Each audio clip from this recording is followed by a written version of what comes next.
So I just wanted to take the opportunity to thank you again for being here. It really means a lot to see you guys all here and excited to talk about what comes next for African cities. We're now going to start our Invisible Infrastructure panel. And whereas the housing panel was really focused on, one specific topic of housing and what that needs to look like as we're moving forward, the Invisible Infrastructure panel is really thinking about systems, right? What are the systems, the invisible systems that are shaping the way that African cities present today? And how might those systems need to change so that we can create the more equitable, joyful futures that we hope to see? So in order to sort of have this conversation, we've invited Professor Daniel Abiboah and Astrid Haas to join us. And I'll just kind of summarize their bios. I don't have the pleasure of having met them like Simi has met Christian and Madeline. But I did come across Daniel in reading his work, They Eat Our Sweat, which is listed inside these lovely flyers in case you haven't seen them. So They Eat Our Sweat, Transport, Labor, Corruption, and Everyday Survival in Urban Nigeria. And if you haven't heard of or read this book, I highly recommend that you do read it.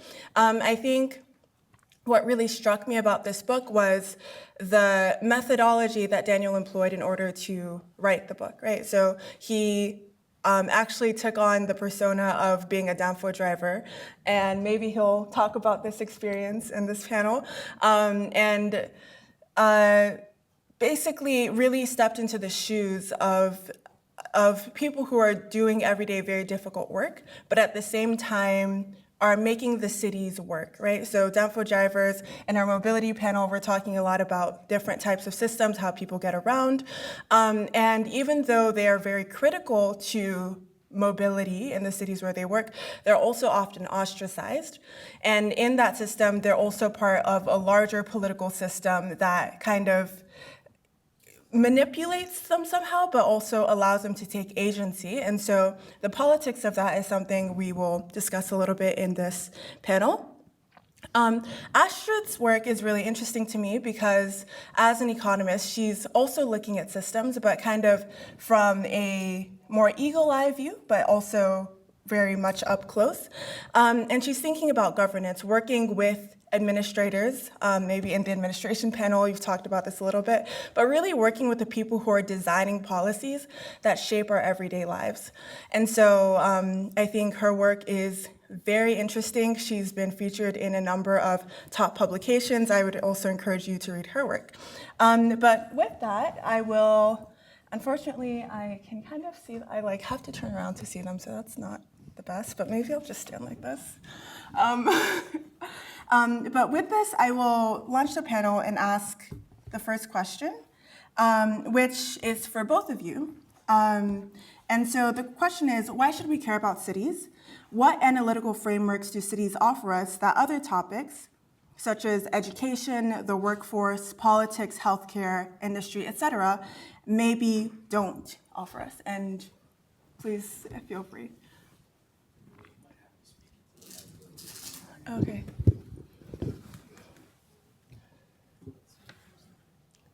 So Astrid, did you guys hear that?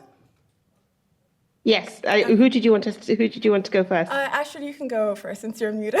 Okay. Awesome. Thank you so much, Juliet. Thank you very much for inviting me. Daniel, it's a pleasure to share this panel with you.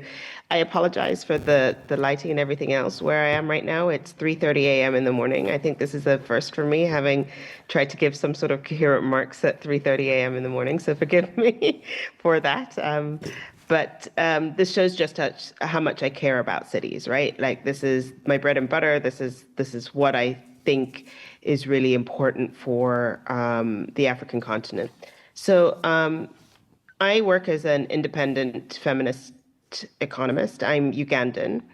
And I work, as Juliet said, with cities, city mayors, city managers on questions about how you raise funding and finance for municipal infrastructure, public infrastructure and services.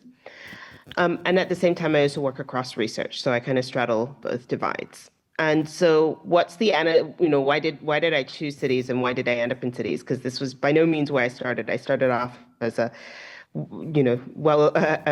trained generalist economist, and explored various different paths along the way. But I think from an intellectual perspective, cities offered me a space to carry out sort of cross-disciplinary systems thinking, right? I think more than that, cities are very dynamic. They're interdependent and they're catalytic for many are the disciplines that we want to understand. Like I think there is the statistic that the SDG 11 is the only SDG. So the SDG on cities, the Sustainable Development Goal on cities, is the only sustainable development goal that is linked to all other sustainable development goals and achieving all other sustainable development goals. And I think that shows the link that cities bridge to everything else. But I think more importantly than that, I'm from Kampala, from Uganda. It's the fact that you see that cities are deeply personal spaces, right? For individuals, particularly living in Africa, a continent that is generally still, and I use Africa, sorry, I should caveat this. I use Africa as a general term, but with all the understanding that it's a very diverse continent of 54 cities and thousands of diverse, 54 countries and thousands of diverse cities. But as a continent, it is, generally economically punching below its weight at the moment, right? And this means that we really need to find ways to spur economic growth to be able to bring the sort of most broad-based development that we can and lift the largest number of people out of poverty. And cities represent for people the clearest route from poverty to prosperity, right? Even where services are constrained, they're still generally better in cities. Even where jobs are constrained, they're still generally more in cities. And even where infrastructure is failing, it is still generally better in cities. But most importantly, cities are sort of crucibles of innovation and imagination, right? And we see this across histories, we see this across geographies. They've incubated ideas and movements, right? And as a Ugandan, one of the most interesting and I guess personally exciting movements to see is just happened in a city on your continent in New York with Zora Mondani, Ugandan-born's victory in New York City, right? That was the power of people coming together to foster that victory, right? This innovation doesn't emerge in a vacuum, though, right? It is the outcome of the systems coming together. So not only the people, but the infrastructures, the capital, the services, the cultures in these dense environments. And for these dense environments to work, they need to be well managed. And for them to be well managed, we need to invest in them, and that requires money, which is the reason I find myself working on questions of how you finance these systems, fund and finance these systems. And so I think if we then take a sort of look away from the individual to the national level, there's been for a long time a very false dichotomy that it's either you focus on the urban or you focus on the rural, and there's a kind of zero-sum game between both. And many African leaders, including my own for a long time, would like you to believe that, right? So if you support the urban, you're neglecting the rural. But actually, the system extends beyond just the administrative boundaries of the city. And particularly in Africa, we see a rural-urban continuum, one where people have a house in the city and a home in their rural area, and it transcends both.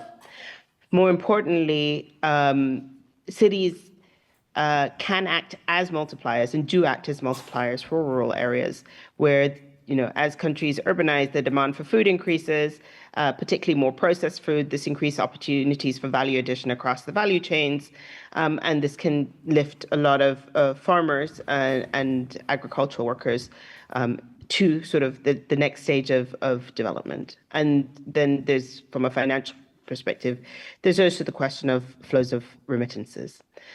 So those are all reasons I care about cities. But why do I care about cities for Africa? Well, Africa is the fastest urbanizing continent in the world that we've seen ever, full stop, right?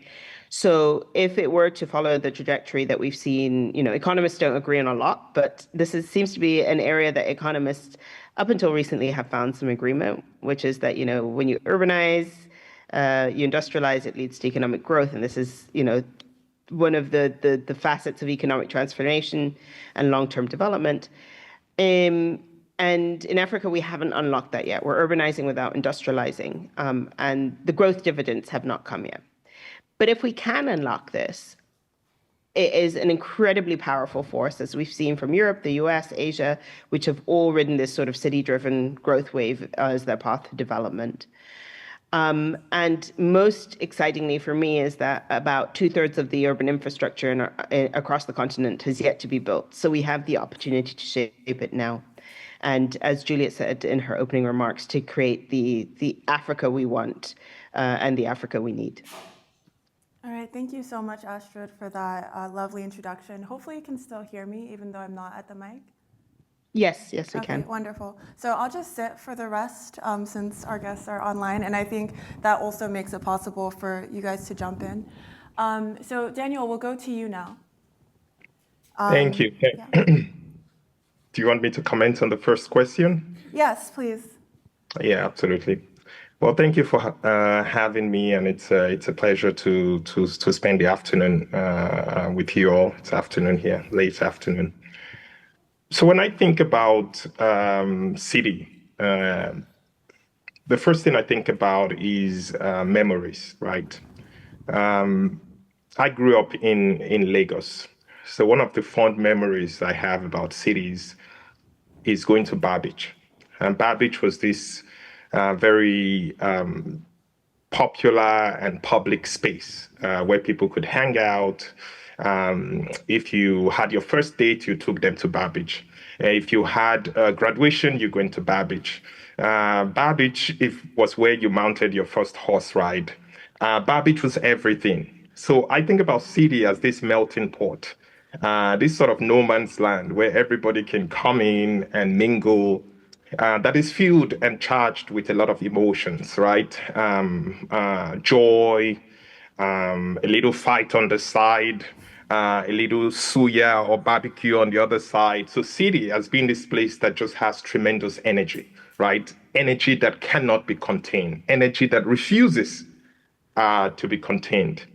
And so when I think about city, I'm thinking about Chinua Achebe, one of my favorite work of Chinua Achebe, and it's not Things Fall Apart. It's simply titled in his classic style, Africa is People.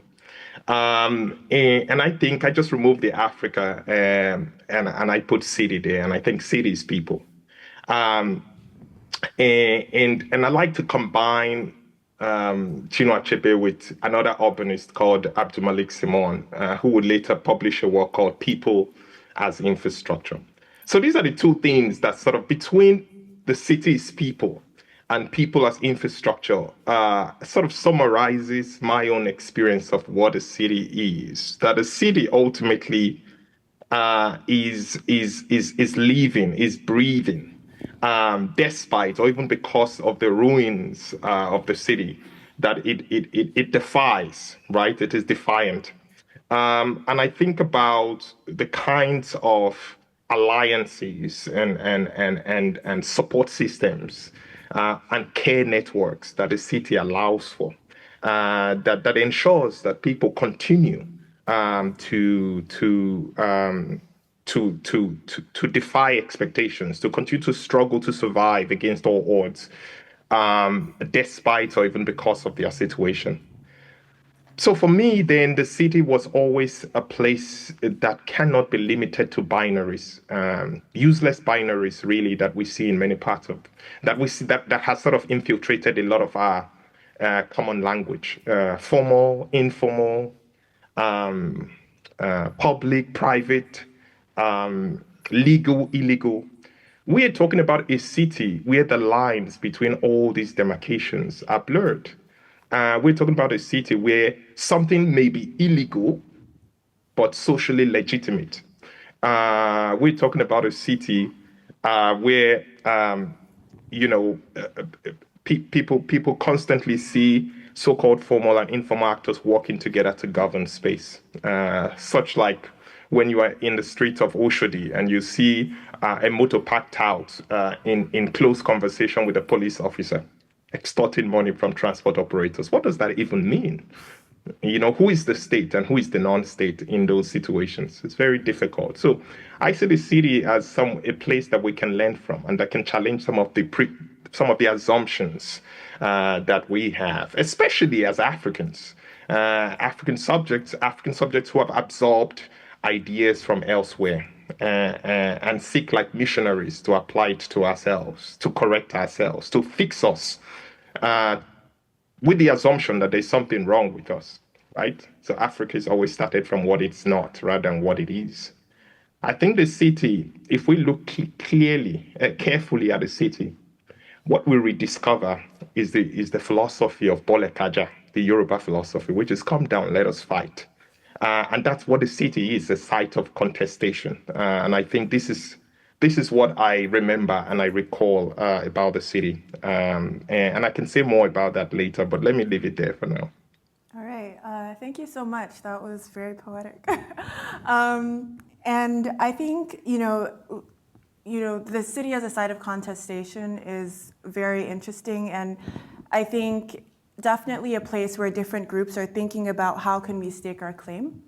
And with this, I think it's important to think about who gets to say and why they get to say, which kind of leads us to the field of development, which Astrid is very much enmeshed in.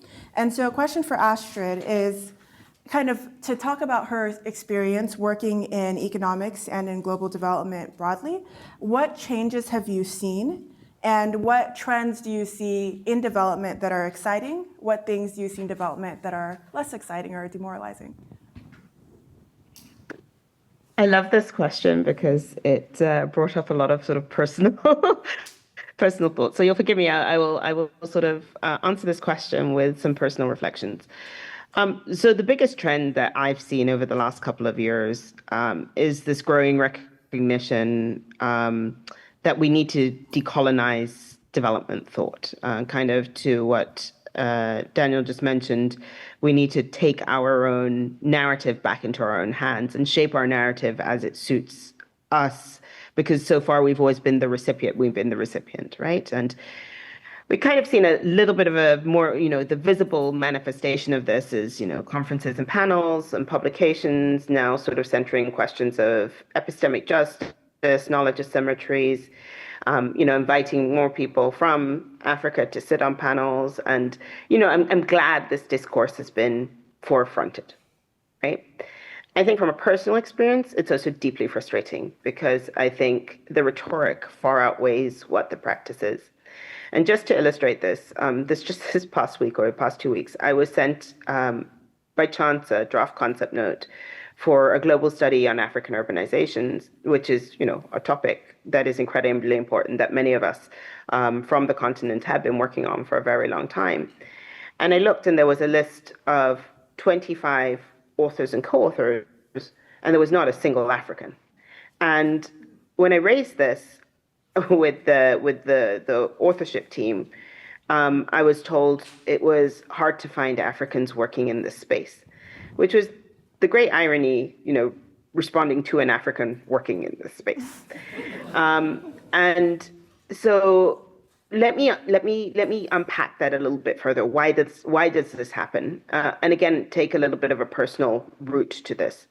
So for the longest of times, I've wanted to do a PhD. And I really wanted to engage from a knowledge perspective with many of the questions that I grapple with on a day-to-day in a policy perspective, right? Which is why I've always kept research as part of my portfolio of work. But the reason I've not done a PhD to date is that 10 years ago, when I floated the idea with a then older white male boss, I was told not to bother because I wasn't PhD material. And these are comments that stick. And they replicate the various systems that keep African, and particularly African women, out of pathways in which they are able to enter the knowledge space and a knowledge production space, or the elite knowledge production space, if we want to call it that way, right? And then ultimately out of rooms that decisions are being made. Now, I've fought myself very hard into those rooms that decisions are being made, but definitely if I'd had a PhD backing, it would have been a little bit easier. But I also now know that this was sort of false, right? First of all, what is PhD material, right? I can reflect on that now. I know that there's not one single thing. But I actually finally overcame this. I overcame this to be able to actually apply for my PhD this year. And the reason I was able to do that is that at one of these various conferences on decolonization thought and epistemic justice, I met a Nigerian female academic. And I was asking her, like, I just can't do this. Like, how am I supposed to do this? I'm not PhD material. And she said to me, well, actually, I have one fully selfish reasons for encouraging to do a PhD is because I want my daughters to grow up reading and engaging with knowledge generated by women who look like them and who've experienced, in this particular case, cities in a various way. So that kind of gave me the impetus to finally put in an application. And I got a PhD space at one of the top universities in the world, notably also not, notably, unfortunately, in the global north, because a lot of these institutions that drive knowledge are still in the global north. But I will be starting my PhD with the view that I really want to be able to get more African, particularly African women, into the knowledge systems and into the knowledge generation systems.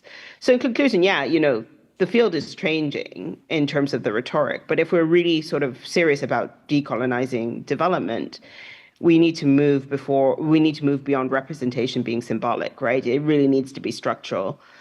We need to generate our own knowledge from our own lived experience and be at the helm of our own research agendas. And anything less is not transformation, it's just tokenism. Yeah, I mean, I think that really echoes the sentiments that were shared in Madeleine Christian's panel and thinking about how, centering knowledge production systems when it comes to infrastructure, when it comes to housing on the continent is essential. And I think it also, really loops into a question that I have for Daniel, which is what role must academics who are interested in or working in Africa play to help inform this development process? So help informing governments, help informing citizens, help informing the wider world.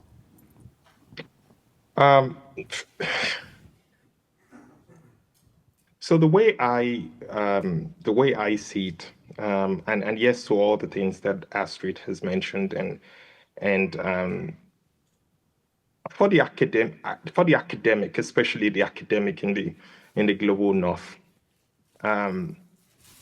you occupy a very tricky, contradictory position. On the one hand, you have the academic has perhaps a commitment to epistemic justice, wanting to ensure that knowledge is grounded in African ways of knowing, wanting to ensure that the students that are produced are not immediately going to apply the French theorist Michel Foucault to what is going on in Agege in Nigeria, what is going on in Nairobi in Kenya, and that they don't see that as the blueprint.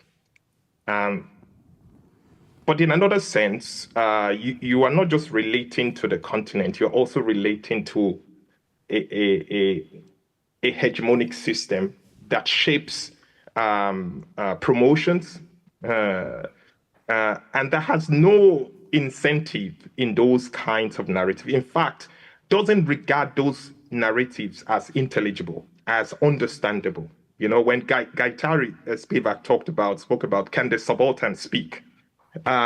She was really talking about the ways in which colonial and post-colonial subjects sometimes are rendered unintelligible, ununderstandable within a sort of a global north framework.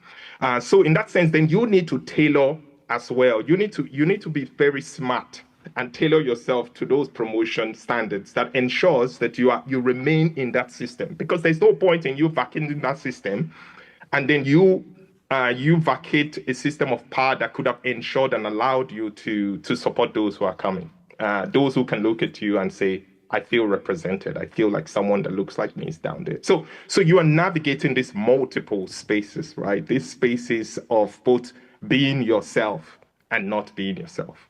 And it's very difficult to say, oh, no, you have to be yourself. You have to completely, fly the flag of the continent and go. No. What I always say is that you have to be tactical. And tactics, by the way, is the very defining quality of the city. You have to be tactical, you have to be strategic, and you have to recognize that sometimes you have to stoop to conquer. Sometimes the mean is not always 50, it could be 70, and sometimes it could be 20. And it's knowing the difference and knowing how to be in these positions. I put two scholars, two defining scholars in African studies, the late Ngugi wa Thiong'o, who passed away recently, in conversation with Chinua Achebe, on the question of language. One, Chinua Achebe insists that the African can find himself in English language and can make English language do what it wants it to do. So you can discipline language, which is what he did in Things Fall Apart. Whereas Ngugi thinks that is a hopeless venture in many ways, and that insofar as learning continue to occur within certain kinds of frameworks that come from places that one has reason to be suspicious of, that the project itself is compromised. I like to think that it is neither in Ngugi or in Achebe that we find the solution. Because the city has never been about one extreme or the other. I started my presentation by saying there's a grayness, a blurriness about the city, a hybridity about the city that we have to learn from and be humble to learn from. And I think that's what the African academic must be in conversation with, say, governments on the continent and beyond the continent. That we must root whatever policy we are suggesting in the philosophy of Ubuntu, in the philosophy of complementarity, in the philosophy of relationality. So what does that mean? It means this is not a call to say, good, everything Western, everything from the global North, push to one side. We're going to replace that with African subjectivity, African knowledge, I think when we make those demarcations, which is another point I made in the opening remarks when I took on the quest for binaries, when we begin to draw sharp distinctions between the global North and the global South, between Africa and elsewhere, I think we lose a lot of purchase. I think we vacate the very fact that the very materiality, the very advancement of the global North today has been shaped by the global South. In such a way then that to what extent can we really say that something is a Western knowledge? Are we willing as African students, as African scholars, to concede that we are removed from that knowledge? I think that would be a missed opportunity, and that would be a wrong kind of framing. I think we must see the ways in which our ancestors have always been part of the shaping of knowledge production, has always been part of the shaping of the historical developments that are now siloed within Western names. Unacknowledged, of course, but their footprints are everywhere, from Virginia all the way to London. And so we must find we must think along the lines of complementarity. And we must resist the temptation to throw away the baby with the bathwater. And I think this is in my own opinion, this is the only approach. This is the only way forward. I think any kind of retreat into a sort of a primordial Africanness is romantic. It's romantic in a way that itself is questionable.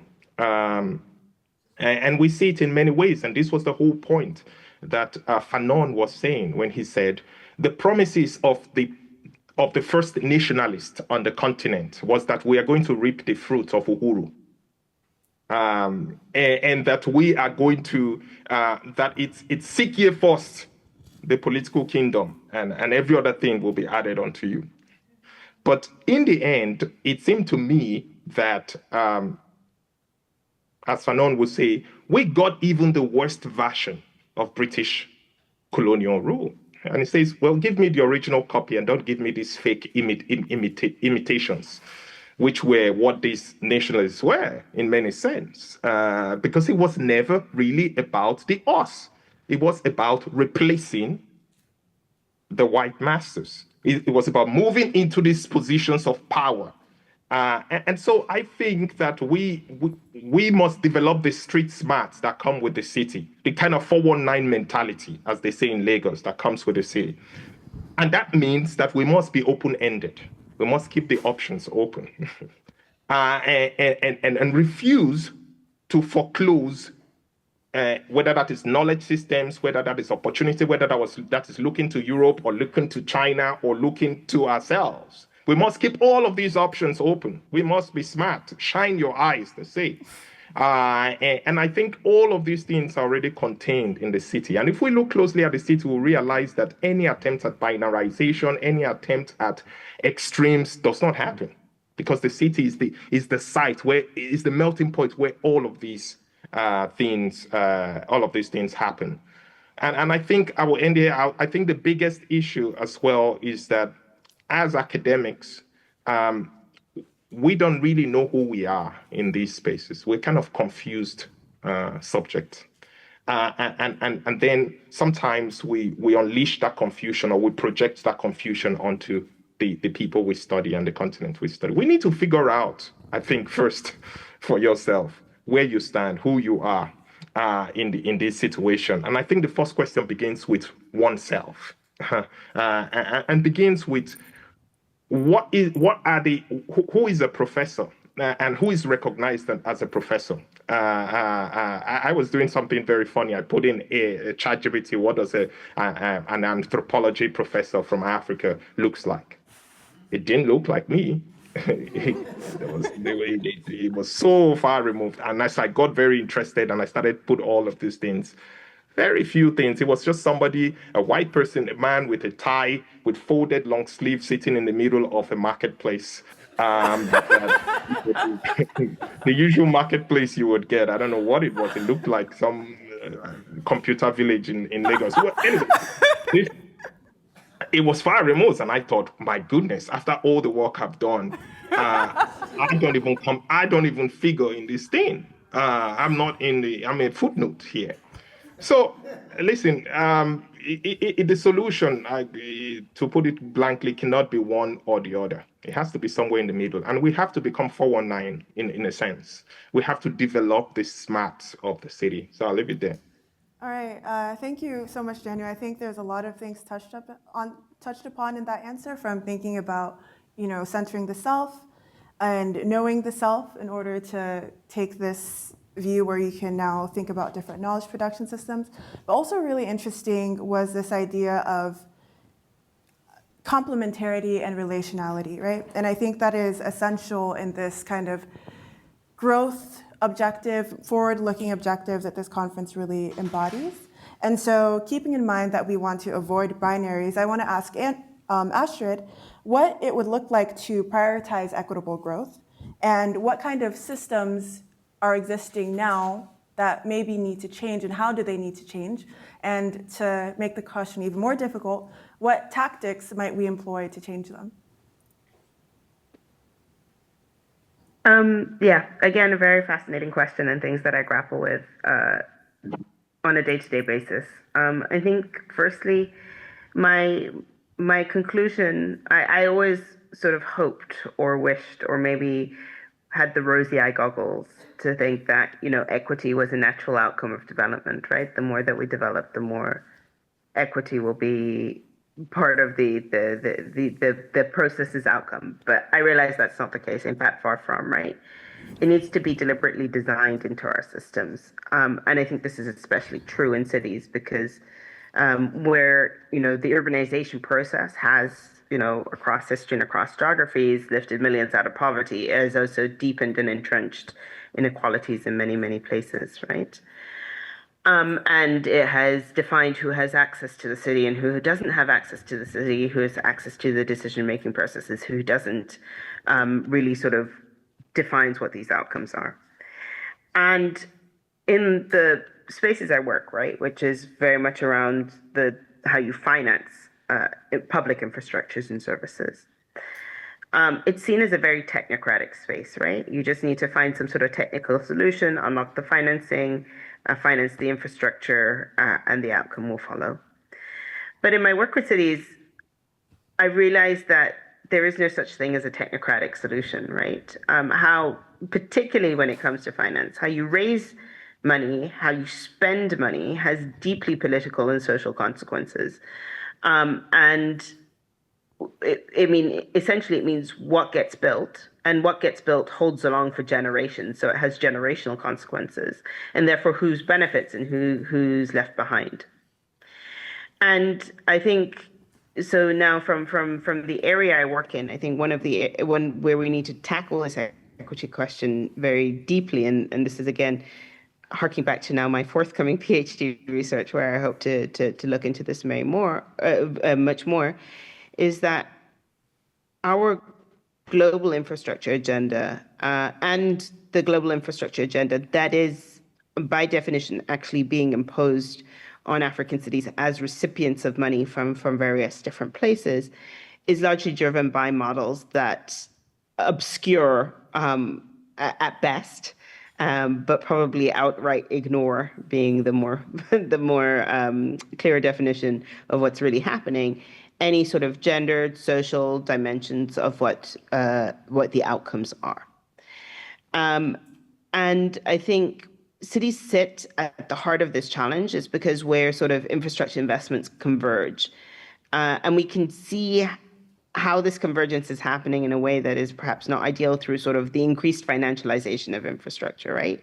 You said, Juliet, in your introductory remarks, you've already had a panel on housing. I think housing is like the clearest example of where financialization has happened, where housing has moved from being a personal home to a financial asset, thereby skewing the equitable outcomes of livability in cities. And so I think that we really need to reconsider not just, thinking about it at an outcome level is too late. Once the infrastructure is built, it's there, it lasts. If it's built well, it should last for generations. It shapes outcomes for generations to come. We really need to interrogate this at the process level. And very little has been done of interrogating at the process level, like how are decisions made, what models are chosen, why are these models chosen, who's at the table when the decisions are made, and what leads to the outcomes. And can we mold the processes such that the outcomes themselves end up being more equitable and allow for more access to the city? Yeah, I think that is a very good point. Something that we started talking about a little bit in our mobility panel. And so I want to throw that question to Daniel, but especially thinking about the fact that there are often differing groups within cities, and sometimes they're oppositional, right? So sometimes the people in power want things that are very different from what would be beneficial to everyone else. And I think this is a question that you've grappled with a lot in your work. So I'd love to hear you reflect on this, how your work has touched on this, but then also how you think we can overcome it, if at all. Yeah, let me illustrate that question a little bit. So in 2016, there was a new urban agenda. State governors, city governors met in Quito, Ecuador, to quote unquote leave no one behind and figure out a way of leaving no one behind. One of the key formulations that came out of that policy, that agenda, was that these political entities were told to go back home and formalize the informal. Go back home and formalize the informal. And in their mind, what they were hearing was essentially go back home, clear out all these makeshift shelters, clear out all these places, install modern, shiny, infrastructures. And I think that kind of is illustrative of the ways in which binaries can do violence. So let me take one place that I started with when you asked your first question about my imaginaries of the city. I started with Babbage, right? Babbage is not an is, it's now was, because it's dead. 80,000 people or so were forcefully evicted from Babbage. Waterfront settlements were forcefully evicted from Babbage in the name of climate protection, in the name of climate resilience, in the promise of protection and happiness. They were cleared out. And what is there now in that sandy stretch is the beautiful and shiny Eco Atlantic City, right?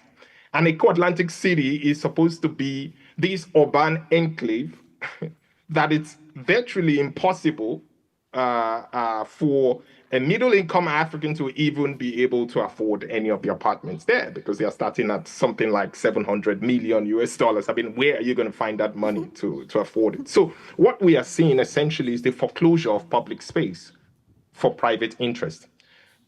Yet when I talk to people, this is the really interesting thing. Displaced people who have been displaced from Babbage, people who have been displaced from multiple other places. Sometimes they talk about how they walked past Eco Atlantic, and they were quite intrigued by it. They loved it. They wanted the shiny city. They wanted Lagos to be on the map. They wanted a city that was, green, and a city that was all of these things. So I think the point that I want to make first is that we should avoid thinking that some of these, avoid putting like the working poor or the city struggle on one hand and pitching them against a sort of a government that is all about modernity and the rest. Sometimes it's not a clash of perspectives. People also want their city to look beautiful.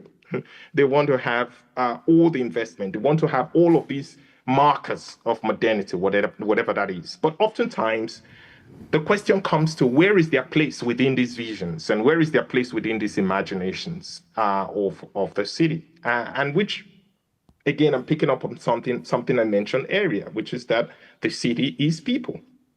And so I think the challenge for us is, how do we devise policies that respond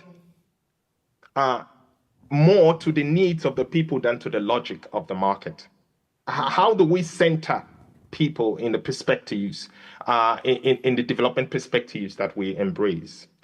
And I think we do this by first developing a capacity to listen to people, to hear them, to meet them where they are, to walk with the flow of the city rather than against the flow of the city. And only in that do we have a path forward. And I give you a very concrete example that might be that might resonate with a lot of people. One of the key infrastructures, mobile infrastructures in African cities, are the minibus taxis. They are everywhere. The matatus in Nairobi, the trotro in Ghana, the daladala in Dar es Salaam. Now, growing up in Lagos, I often looked at these transportation torture on four wheels, as Wale Soyinka calls them. And I always wondered, what are these things? So when you look at them closely, you see the logo of a Mercedes-Benz. Well, that is globally recognizable. But you would never see a Mercedes-Benz that looks quite like the Danfo that I see in Lagos, anywhere else in the world. And I think, what is going on here? Well, what is going on here is a quote-unquote informal sector that has developed an ability to adapt, to take something from elsewhere and make it suit the local context. Take it to the workshop, rework it, expand it so that it accommodates, because there are a lot of people who will be going on it, so that it accommodates the people, so that it is built to navigate potholed roads, but also impose their particular identity on these vehicles, because their bodies are often adorned with all kinds of slogans and the like. So what we're seeing is a kind of a hybridization of the city that is neither local nor global, but somewhere in between. And I think that not until we'll figure out that we are not here in this kind of clash between the poor and the rich, between the technocrats and the rest of us, I think we will still fall into this kind of binaries that work that is the very binary that do violence to many African cities, which is the binary of saying, hey, this is Eco Atlantic, and it's not like the rest of Lagos. The rest of Lagos has traffic, we promise you speed. The rest of Lagos has crime, we promise you 24-hour surveillance. This kind of binarization that depends on the very poverty of a particular city in order to legitimize its role in that city. I think we need to break away from that as policy and look no further than the very people that than the very city strugglers, and to look at the ways in which they have been able to adapt and position themselves neither here nor there, but somewhere in between. And I think this is really the only path forward as far as I see it. Okay, well, thank you so much. Juliet, can I Yeah. reflect on something that Daniel said? But before you do that, I'll just let everyone know after we're going to go for audience questions. So please get your questions ready. I'm sure you have a lot. But go ahead, Astrid. So I feel very strongly about this Eco-Atlantic model, right? I see this popping up everywhere around the continent. Well, popping up, I think Eco-Atlantic is probably the one that has had the most built. Mostly I see it promised, right? I see this promise of modernization and advancement, these shiny, glossy, very expensive consultant reports that promise that we will be there will be a new futuristic city. This will be on a greenfield site. So not always an example of, like you pointed out, Daniel, where people were displaced, but actually there's some greenfield site. In my own country, in Uganda, our president promised Akon, a singer, that he could build Akon City and have the A coin as the currency there. Obviously, that never happened. And I think for me, yes, I mean, it is maybe visibly what people, or maybe visibly people see this in the city as a sign of modernity. But when it comes down to cities that are very constrained in cash, right? These are really risky bets that more often than not, for me, end up as a zero-sum model that just privilege a narrow elite and create very gated communities within cities, right? There's multiple examples, and I won't list them all because we can focus on the Eco-Atlantic example. But to build these, the counter argument will be, oh well, it's all private capital that's going in there, and we should outline space in the city for private capital to take its course and build its infrastructure, and no public capital is going there. That's false, right? There's a lot of public capital that goes in there, public capital that could otherwise be supporting the rest of the city to widen the roads, to build the sewage network, to do other places. But these are not visible infrastructures. And Eco-Atlantic is visible and gets prioritized, particularly by politicians wanting to make marks, rather than things that are relatively invisible but really critical for a city, but that would perhaps benefit the majority. And so my issue is that by prioritizing visible modernity over actual, what I would call a city modernity, and these are I'm talking about city modernity, things like in ancient Rome, the aquifers that were built, they still hold today and they still support the city of Rome today. They're very, very fundamental to the city's structure. Those are, for me, the sort of infrastructures a city needs in terms of benefiting the majority, not something that builds upwards and looks visibly good to put a city on a map. Because if the rest, if the rest of the city around it is crumbling, that city will be on the map for other reasons that are not necessarily positive. So I just wanted to reflect on that a little bit too. Let me drop in here because I think I understand that you want to go in the back and forth, but it's also good to, as they say, bole kaja. And Astrid and I think our audience can benefit from a little bit more chaos. Go ahead, Daniel. Right. So let's because I honestly believe that we can be onto something here, Astrid, in what you're saying. And remember when I said that we should be reluctant to concede that there's something called Western knowledge, or knowledge that is siloed in the global north as opposed to the global south. So much so that we have to now reclaim knowledge from the south to balance it out. If you think an infrastructure like Eco-Atlantic or any of these urban fantasies that we see across Africa and across the world, frankly, you go to China, places like Nanhui, there are so many of these things. So they are like monastic geographies, right? There are these huge monasteries in the middle or in the margins of the city, as you see in Brazil. And there are always these communities that are sort of pushed aside, the surrounding communities. But in a way, Eco Atlantic is not funded by private capital. The people, the waterside communities, right? Yeah. In and around Eco Atlantic, these communities that call themselves, quote unquote, the Araiko, which literally translate as the body of Lagos, they see themselves as the skin of the city that has always enfolded the city and constitutes the underneath of the city, the lifeblood of the city. And they are not in any sense thinking of themselves as marginal to Eco Atlantic. In fact, when you think about the kind of sedimentary violence that is taking place, Eco Atlantic, okay, the sand filling of the grounds that Eco Atlantic sits, where did the sand come from? The sand came from the surrounding communities who constantly, you know what, when I interview these communities on a daily basis, I kept hearing how many times they tell me the dredgers, the dredging ship. And I thought, oh, let's just focus on the interview and talk about the dredgers. So I said, listen, let me just focus on these dredgers because this is what they are telling me about. Who are these dredgers? They are dredging ships, a kind of a collusion between the government and Eco Atlantic City that minimizes regulatory capacity and allows for these people to essentially swipe sand from these surrounding infrastructure and use it to go and fill Eco Atlantic.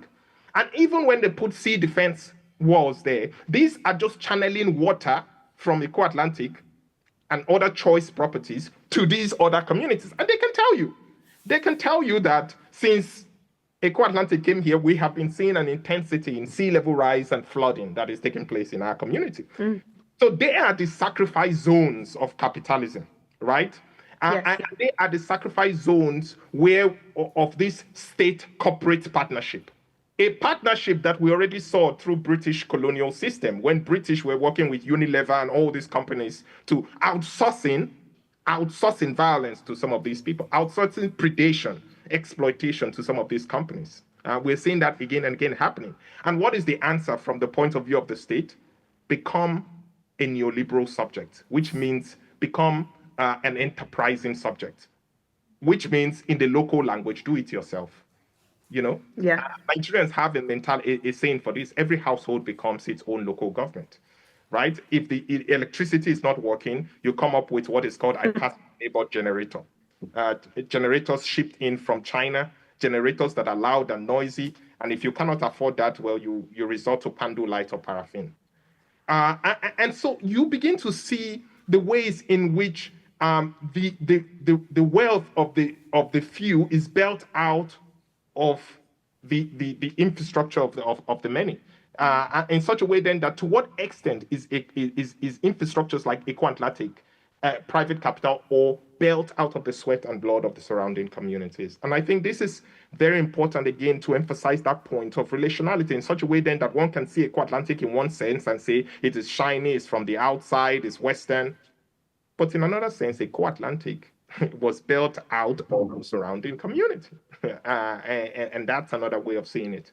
And we can see it in a material like sand. I'm just thinking, you just take sand and trace sand in Eco Atlantic, and you will see the ways in which it has been built literally on the erasure of not just the shelters of these people, but also the memory, the collective memory of this place. Right? The collective memory that people will tell you about when they think about Bar Beach as being that place where we used to go to eat and we used to go to date and we used to go to do all these things. The collective memory as well of Bar Beach being this place where coup plotters were brought there for firing squad. Right? Many people have imaginations of going to the beach and watching people. They will invite children to watch a firing squad and have people being shot dead. All of those memories, they don't want them, right? These new cities don't want to deal with the burden of these messy histories. So what do they say? They say the city is reclaimed from land, from the sea. This is a new city. In Eco Atlantic's word, and I quote, this is a city reclaimed from thin air, from nothing.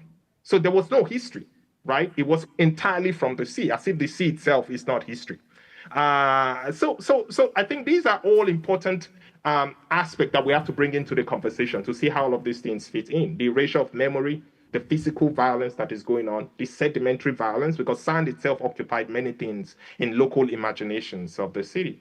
And the very fact that there is a historical precedent to this, because when the Portuguese and the British came to Lagos, they created a map in 1886, and they said there was the interior of the first map that was drafted in Lagos was blank, completely blank. They said, but there were fishing settlements there, there were farming settlements there. They said there was nothing. Nothing existed in this place. Only 2 years later to derive another map and to tell us that there were many communities here and it was a densely occupied place. So we see all of these erasures and, there's just different aspects that we have to bring into the city. And the city is precisely capacious as an analytical frame for helping us look at this because it is inherently promiscuous, the city.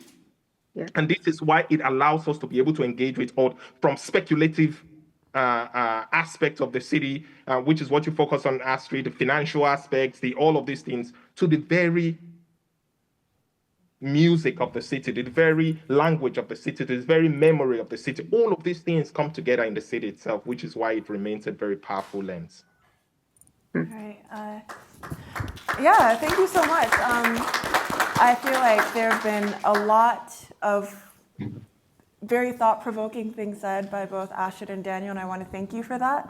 I could probably ask questions for the next 10 hours, but that wouldn't be fair, nor in the spirit of this conference. So I really want to throw it to the audience now to ask any questions you have. So please raise your hands and the microphone will come to you. Thank you, Juliet, and thank you to the two of you. Astrid, congratulations again on getting into a PhD program. We are cheering you on. As someone on the other end who teaches at Stanford, if you ever come here, please let us know, and we will gladly show you around. My question is more for Daniel about the mobile infrastructure. Daniel, you mentioned the trotro, the daladala, the matatus in different countries, and my question is more seeking advice, but also to give a bit of pushback. I took students to Nairobi last summer.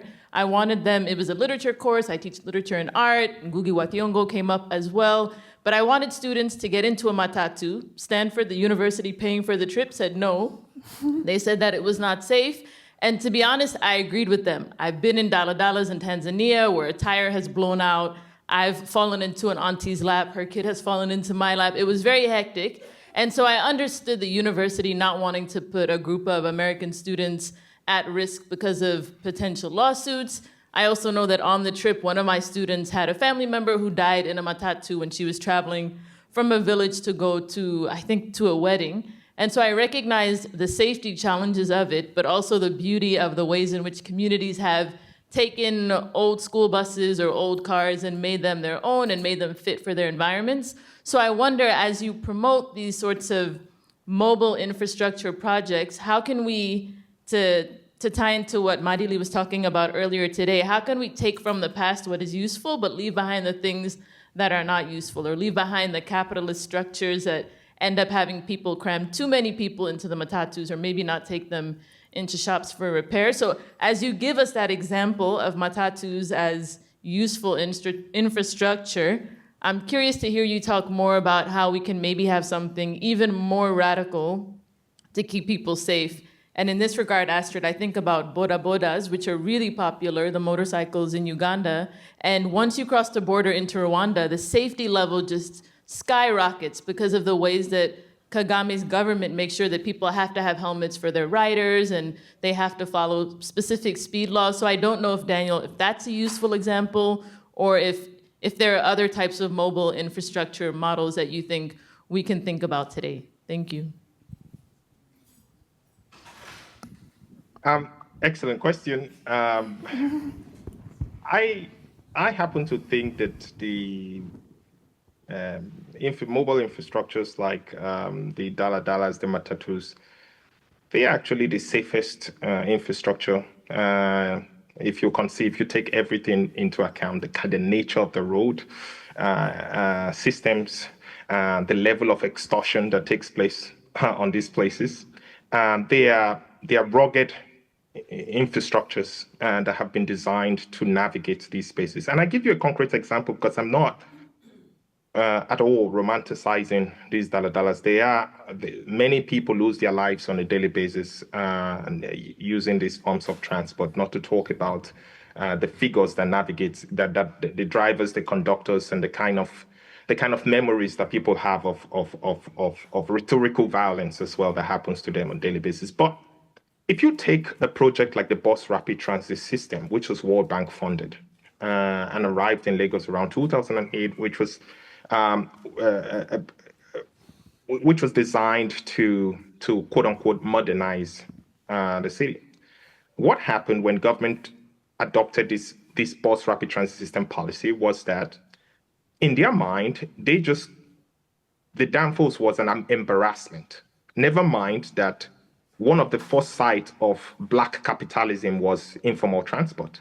You think about South Africa, for example, with the Kumbis. This was the first places where Africans began to find themselves and find their voices as neoliberal subjects. But it was an embarrassment. So what needed to be done is that bring this bus rapid transit that we have copied from Colombia, and create a dedicated lane for them in Lagos, in the streets of Lagos. So to create a dedicated lane for them, what do you need to do? You need to essentially wipe out certain other forms of survival. So you ban your motorcycles, you ban your danfos, your minibus taxis, in order to entrench this new, shiny bus rapid transit system that is environmentally friendly at worst. The problem is that the bus rapid transit is not designed for Lagos, to work with Lagos. And so the bus rapid transit, after a few years, began to look like the danfos they were meant to replace. Who has gone on a bus rapid transit system recently? If they are available, most of them don't work. They are like lined up and they are not working. And if they work, they look really like transportation torture on 8 wheels or however wheels they have. And who are the ones still riding and going on? They are the danfos, they are the matatus, they are the trotros, they are all of these things that are going on, which tells us again, the policy I was making, that we need to think about safety in more dialectical ways. By dialectical ways, I mean we have to think about working with the city, not necessarily because it works elsewhere, not necessarily because it is safe elsewhere. It's about how do we work with what we have. Because the danfo drivers and the trotro drivers are the first people to tell you that it's not safe. They tell you, they said it's not safe, and that's why their slogans are like, remember your 6 feet when you are going into it. Or, remember now thy creator. Or, seek ye first the kingdom of God. What are they saying? They're telling you, as to use another slogan, pray and hope. Or some of them say it still moves. Or all that glitters is not gold. Telling you be careful of these BRTs that have come in. So essentially, I'm just saying that it's not lost on them, but they have to navigate a system where infrastructures are dysfunctional. They have to navigate a system of extortion. They have to navigate a system where they have to pay back to the owners of these vehicles. And hence, they do not speed out of sport.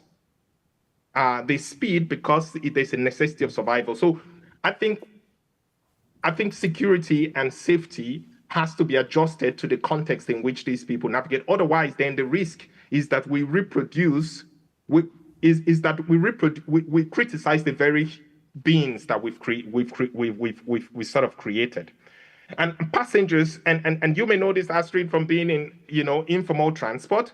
Sometimes the passengers themselves are the ones that will tell the driver, "Get out of! Are you stupid? Are you new to this city? Pay the policeman the bribe, please, and get on the one-way road where you face incoming traffic." Why are you sitting down here are you good Samaritan? Do the right thing. So we ourselves reproduce, and this is the story of corruption. We reproduce the very things we criticize. And we have created as the Kenyan scholar Kenda Mutongi argues in her work Matatu, we have created the very Matatu or Danfo or Trotro figure that we now like to criticize. And so the hypocrisy of it itself is manifested in the hypocrisy of African scholars in the global north or students in the global north who come to the country and see that things are not working. Do you know how many times somebody has walked a dog past my front house and pooped in the front yard and never picked up the poop of the dog? And I have experienced that on a daily basis. And I have to clean that on a daily basis. Nobody talks about that because it's all functional. It's all, well and good. We have to, again, avoid a situation where we're not looking at Africa, that we look at Africa from what it is rather than what it is not. And I think the study of Africa has always come from what it is not. It is not New York, it is not this, it is not that. But what is it? Well, it is all these people navigating the best they can a system that is malfunctioning. And if we can as much create policies, for example, I can imagine a BRT system that would have maybe retrained the transport operators and not completely replace them with graduates or undergraduates who are going to be driving these new forms of transport, creating a class kind of imbalance. I can imagine one that works with the Danfo and say, if you guys are good at navigating these spaces, navigate these spaces. And let the BRTs navigate that spaces.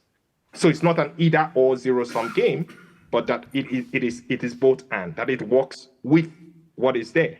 And recognize always that the very people who navigate these systems are not disillusioned. They know that it is terrible, but sometimes what are the options for them other than using that Danfo's, other than using this structure? So I think these are just things that always come to my mind, that safety has to be adjusted to the context there, and recognize that these people themselves are well aware of what is going on. But it's just the alternatives are very slim. May I comment on that? First of all, as an avid Boda rider, I will also say I've, touch wood, never had an accident with a Boda, but 15 years walking, I fell in an uncovered manhole and smashed my bone to pieces in Kampala. So, there's other forms of unsafety that exist in the city. And actually, the biggest modal form of movement in most African cities is walking, right? And we don't even necessarily consider that the safety infrastructure of walking. But I was actually directly involved in the conversations for the the Kampala BRT, and I laugh because the Kampala BRT is probably one of the BRTs that has the most feasibility studies in the world, and not a single stone that has been laid as a result of it. But I think very illuminating. So I agree with everything that Daniel has said. And one of the things that I was pushing, I was working very closely with the Kampala Capital City Authority at the time. I was like, we have not only the Boda in Uganda, the Matatus are called taxis. We have the taxis who know the routes, who operate the routes, who have, pretty much a timetable. They have the routes divided amongst each other. They have like a whole transportation network going. Let's figure out this transportation network, to generate where the demand is, but also to work with them to upgrade their taxis to higher capacity vehicles, retrain them, reskill them, and like bring in the BRT incrementally, right? Rather than overimpose, particularly on a city that has no road space. We don't even have sufficient road space in Kampala, just because we in most places we only have single lane and on both sides. And the city's reaction was, no, they're the enemy. We need to modernize the city. We need to get rid of them. We need to replace them. And my response to that is, okay, let's abstract now a little bit from the transport question. This is the biggest source of employment in our city. Do you have another source of employment for a lot of very young? Uganda is, I think, the second youngest country in the world. So a lot of very young people coming to the city who are now eking out a living, as Daniel said, sort of in spite of government, not because of government, in the city, through these very innovative means. They're creating a service for people who are eking out their own living because they're using this transport network.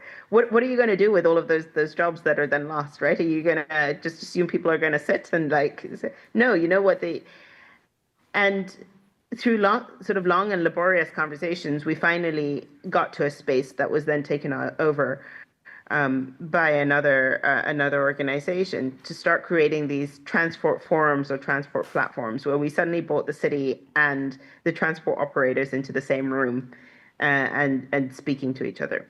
Now, we still don't have a BRT, and part of the reasons are, very, very multifaceted. But at least the process of conversation and that othering has started to be unbroken. And we started to be able to understand that it's not just a tarnish on our city, but this is how our city functions from so many levels.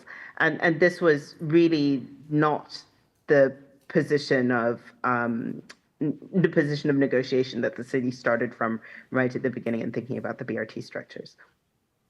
I mean, I think that's very inspiring to see the city or the government at least be willing to bring other people into the room and have these conversations. And I think, that's what we're doing here, is having these conversations. We have a couple more minutes. Are there any other questions? Please don't be shy. Okay, back here, yeah. Hi, thank you to Daniel and Astrid. Astrid is probably like 4 a.m. over there, so thank you very much for your time. I'm very inspired by the conversation. Definitely going to look both of you up and your publications and read everything that you guys have written, your thoughts, everything. I'm an architect by training. I was born and raised in Accra. So this conversation is very important to me because I had to leave. I trained in Ghana for some time, and I had to leave Ghana to sort of decolonize myself, which is almost counterintuitive. Most of the books that we read, most of the education that we had is deeply colonial, even in Ghana or in Nigeria, in Kenya. And then going to London to study, in one of the classes, history classes, one of my professors gave me a book that was written by a British author, and it says How to Plan Your Village. And it was kids in like skirts of like thatch and like mud and everything that's quote unquote wrong with Africa, and on the other side is everything that is right with planning. And even the word plan is almost like Western, so everything that is disorderly is African and everything that's orderly is Western. So we sort of had like a back and forth with that, and he wouldn't see my point and I wouldn't see his. But I think it's very interesting, some of the things that you guys are talking about, because as a designer, how do I not contribute to gentrification in some sense, but also what is modern and what is African? Almost modernism is almost said as something that is almost Western. Can you mention something that is, let's say, African modernity without actually referencing a benchmark from the West? So it's actually a very difficult thing for me to sort of contribute to as a designer. I'm like, okay, airports did not exist maybe 500, 1,000 years ago, but they do now. Data centers exist now. Like, it's literally facilitation, our call right now. How do you create some of those things or like improve some of those things in African cities without erasure, without Eco-Atlantic coming to erase places, without memory being erased? Is there an Africa with modernity that is not benchmarked against the West? It's one of my questions, and maybe, I don't know, any of you can answer it, but it would be very helpful to understand as a designer. Thank you.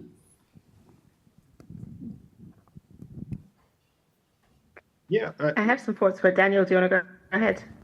Yeah. Go ahead, Astrid, if you have some thoughts. I will compliment you in the true style of So I have some thoughts, sort of looking at it from, well, first of all, I think the answer is talk to people, right? I think full stop. And I think it sounds a little facetious, but like, I don't think enough of that happens, right? We assume what people want. We assume what people assume is modern. We assume that the modernization story is there. Now, part of that has been shaped by globalization and capitalism, what people see on TV and what they think should be with regards to modern. But when you get down to it, I think having a conversation about what values are, what the city is. When it comes to planning, I think one of my biggest, I'm not a planner, so, and I'm not an architect, so take my comments with a grain of salt. But I think one of my frustrations is copy paste.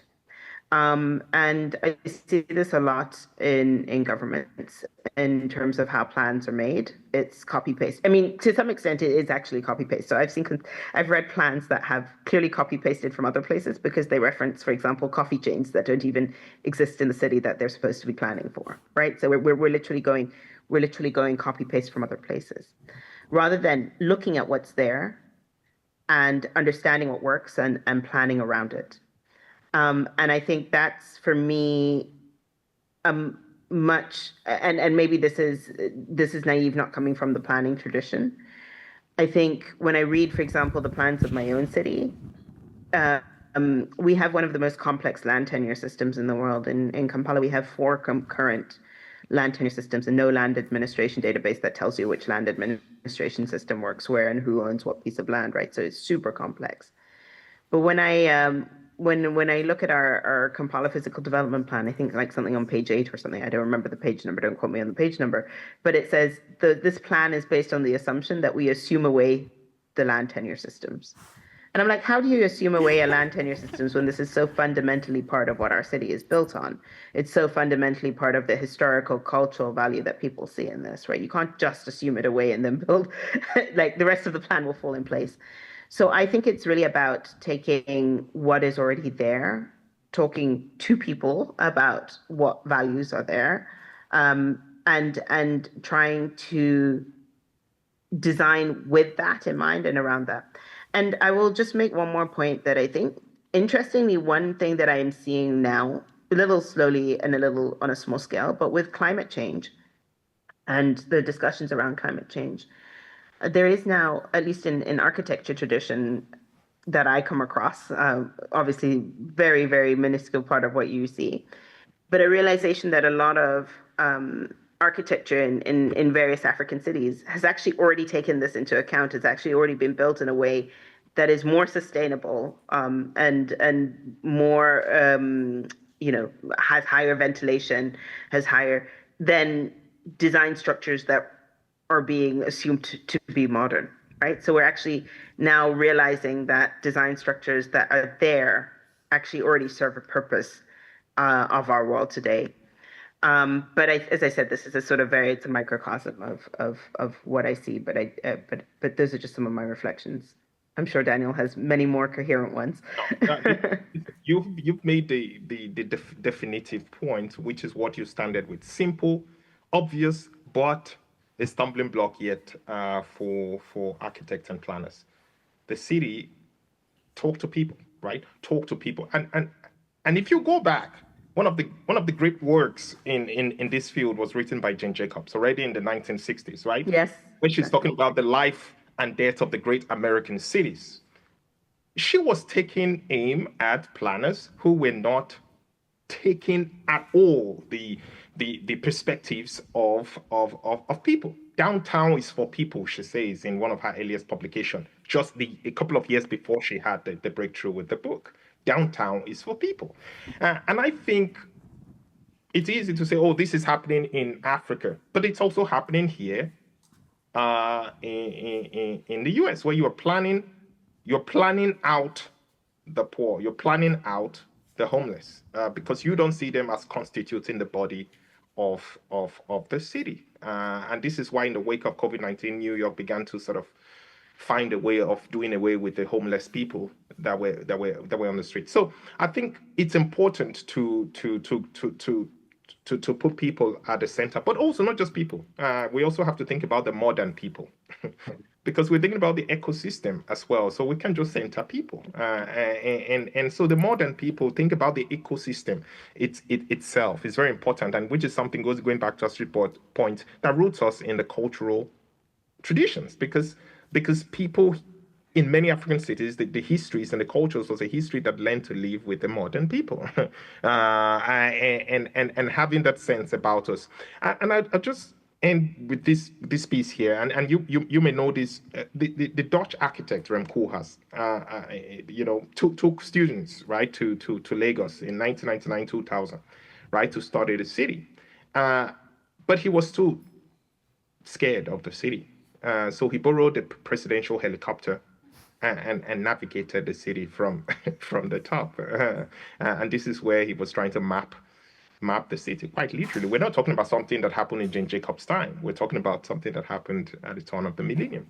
And this just tell you. So what kinds of, well, he came up with the conclusion that Lagos is not actually the city looking towards New York. New York is actually the one that is looking to Lagos, because Lagos itself is exemplary modernity. It is modernity par excellence.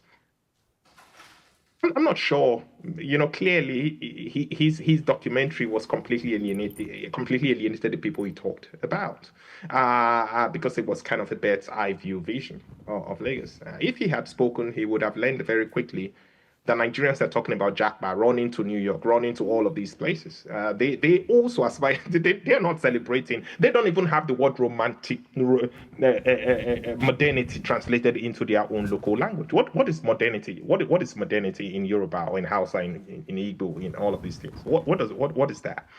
I think if we ground it in people, and this is a question you posed about whether we've ever had modernity. I don't think that is even a question. I think if you look at the ways in which people have lived on water for decades, it's incredible. You think about a community like Makoko, pushed completely to the margins of the city. People who are navigating Africa's longest bridge, the Third Mainland Bridge, just fly past the Lagos mainland to the island. And even Lagosians themselves don't even know there's a community there. If they know, they've never been there, right? These people are invisible to the rest of them. But what have they done? They've made the most of their time on water. They've been able to build stilt houses through special wood and wood producers from a place called Bariga, who are shipping these special woods that can last 50, 60, 70 years, and stilting them into the water, elevating these houses, elevating them into floating schools, floating houses, and surviving. Right. In one sense, then you say, what is going on there? You can call it modernity and say, oh, this is modernity, China, as many people are going there to import. But these people are just navigating the environment the best they can. And so it's important for us to look at those things and not feel that modernity is something that comes from the outside. And this is reflected in the languages we use. Oh, we're an embarrassment. These structures are an embarrassment to us. There's no pride. But it's not difficult to see why there's no pride, especially when you mentioned the colonial, Fela Kuti, the Nigerian musician, sang about Kolo mentality. Kolo mentality is still very much alive and well, where it's always what comes from the outside that is, better than what is within. And I think we have to see it differently. Okay, thank you so much, Daniel and Astrid. I think that is a really great tie into the previous conversation we had about design. And I think we'll give Chika the last question. If the microphone. I have a quick question, Daniel and Astrid. Okay, awesome. I have a quick question to both of you. And one of the things that has been made quite known in your conversation today has been the fact that we need to look inwards to definitely find a solution for the challenges in African cities. And if you speak about invisible infrastructure, one of the things we know about, or where that is really kind of rooted in, is, social trust, social experiences, social knowledge, indigenous knowledge, informal communities, all of those things.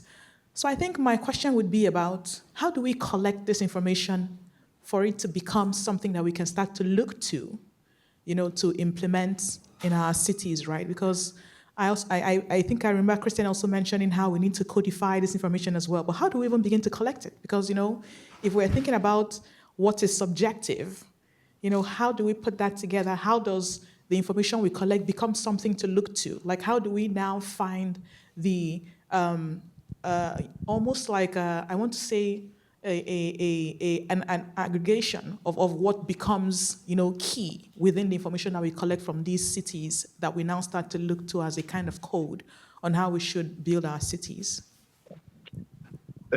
Let me just respond to that and say that, and you use the word we. How do we collect that? And I assume the we refers maybe to the academic community to knowledge producers, what have you. There's a many sense in which the knowledge that the communities in which we work in are producing is already ahead of whatever we might come to study. So they have already codified this knowledge. They have collected. So I'm thinking about the fishing communities that I've worked with, all the way from Cote d'Ivoire through Ghana, Nigeria, who have developed sophisticated citizen science, how to read the sea, knowing when, quote unquote, the sea is angry and why it is angry, and how to respond. These forms of knowledge. So the question is not whether they are there, it's whether the funding that we get sometimes recognizes them. They're not intelligible, or they're just woven into what we call anecdotal evidence. And so part of it is that, do we see them? Can we see them? Or is the kind of frames that we use already rendering them unintelligible? Something that doesn't make sense within those particular frames, subjugated knowledge. So I think when you talk with them and you begin to realize the amount of knowledge they have, the amount of know-how that is already embedded in these communities, you realize actually it is us as academics, as researchers, that are impoverished for not being able to mainstream these ideas into what we have, because there's still a sense in which when you come to discuss things like climate change, it's still very, very formal, very technical.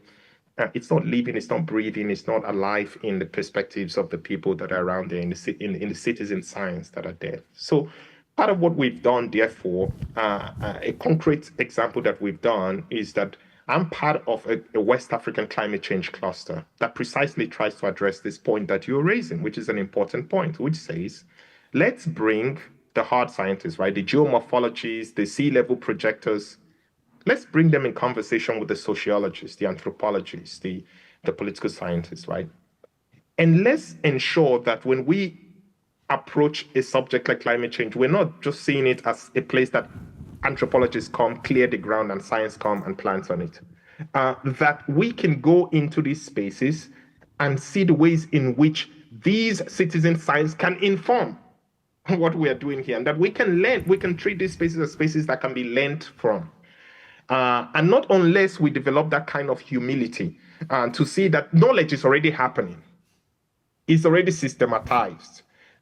We are not going to, then the world itself is not going to be a better place. Then you would reproduce what happened with Ebola, where the US was in West Africa, working with Ebola people, working with the government to fight Ebola, but never really saw itself as a place, never really saw these countries as a place that they could learn from, but only a place that they could give to. So when COVID happened, they wondered why African cities were less hit by this, but they had never really learned anything from the coping mechanisms that emerged during Ebola, which African governments implemented in many ways, because this context and these communities were not seen as sites of knowledge making, as sites that can contribute anything meaningful to human development. And that is the kinds of psyche that we need to sort of overturn and recognize with a certain humility that, frankly, we're not coming to fix anything. If anything, people there, we're coming to work with what people are already doing. And at some point, they would stop giving us some of this data, because they will say, this is just extractive relations. What are you doing about it? The data is the only thing we have, and we're not going to give you if you're not on our side and working with us. So I think this is what concretely we're trying to do here, to recognize that the knowledge that we are trying to code is already ahead of us. And to work with this community to understand how they are coding this knowledge, and to ensure that this is part of the mainstream language that we're using in different parts of the world. And so that's just to give you an example, but I think it's an important, challenge that you put forward, and it's one that we need to embrace from the point of view of these communities. Thank you, Daniel. Astrid, I will give you the last word, so you can answer the question and also close us out. Oh my. I think I have not much to add to what Daniel said. Just to say that I think mine is, or my work in this space is about creating the demand for this knowledge, right? I think the problem is at least in policy spaces where I work in, and in African policy spaces where I work in, the knowledge generated in the West is seen superior as the knowledge that is generated at home. I've experienced this at a personal level as a African woman coming in to provide policy advice. Is sometimes not as welcome, but I don't even have that indigenous knowledge that you were talking about. And so mine is really to work with policymakers to create the demand to actually look inside and to see inside. Because the reason there is no funding for this, or very little funding for this, is because there seems to be no demand for this, right? Actually, the demand in our TORs that we write is for an external consultant to come and support us on this work on climate change, rather than the demand to be able to collect and systematize the knowledge that we have at home. And so I think it's really important that we work, or people like me who work with government officials, is also to start understanding where you can start looking for knowledge and where you can start looking for ideas, and that actually closer to home, some of the best ideas are there because they're actually contextually appropriate. They've been working, they've proven to be work.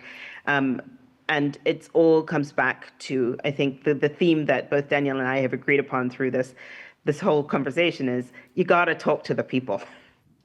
And I think that's probably where I'll end. And with an apologies if I haven't been supremely coherent between 3 and 4:30 3:30 and 4 in my morning.